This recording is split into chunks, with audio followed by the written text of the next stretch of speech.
Okay, I know you're probably all sick of me talking about email list segmentation, but bear with me for one last chat that is actually all about segmenting and targeting. Your email marketing strategy is absolutely going to be most effective when you build targeted lists within your email platform. Those lists will allow your organization to tailor your communications to specific segments of your audience.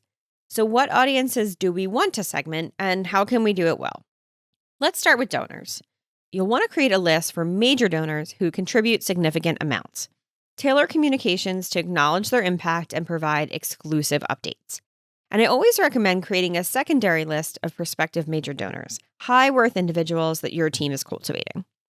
You'll also want to recognize and engage with supporters who contribute on a recurring basis, like your monthly donors.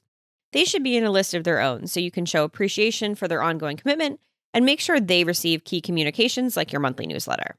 When it comes to volunteers, you'll want to have separate lists for your regular volunteers and your event volunteers. You want to keep your recurring volunteers informed about upcoming volunteer opportunities across the organization. This may be your core crew who helps out on the same day each week in the office or oversees a particular task on site or remotely. For your event-specific volunteers, you'll want to keep messages mostly tactical and share event-related opportunities, as well as updates and, of course, logistics. And as I mentioned previously, you can also segment by interest area. This is a bit different because you're not able to just run a list like you can with donors and volunteers unless you did a really solid job of having your subscribers complete a full profile that identified their interests when they joined your list. So you may have to do this with the help of your program and development teams. You can create lists of contacts who support key programs or initiatives, or supporters who are interested in things like advocacy outreach. What you really want to figure out is how you can engage these subscribers in their particular areas of interest and hopefully move them to action. I do highly recommend that you set up an email sequence to welcome new subscribers so you can not only say, "Hey, thanks for signing up, we're glad you're here," but here is what we like to communicate about. Tell us what you're interested in and how often you'd like to hear from us. That can help you segment new subscribers into the proper list right off the bat. And you can also use this opportunity to introduce them to your organization's mission, programs, and all the ways they can get involved. Once you have some history with your subscribers, you can start to segment based on engagement level.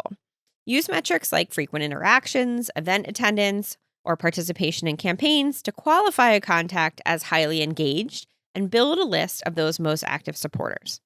You'll also want to do the flip side of this and identify and attempt to re-engage inactive subscribers. Target that list with campaigns that aim to reignite their interest in your organization and move them to action. And finally, I don't want to miss the opportunity to consider demographic segmentation. If your organization's operations have programs specific to factors like age or gender, then you may want to segment lists so you can target messaging related to those specific programs. Additionally, setting up lists with geographic bounds can help you target local events or campaigns to people in the specific geography they serve. Keep in mind that just because you have your contacts segmented into lists doesn't mean you can only send to one list at a time.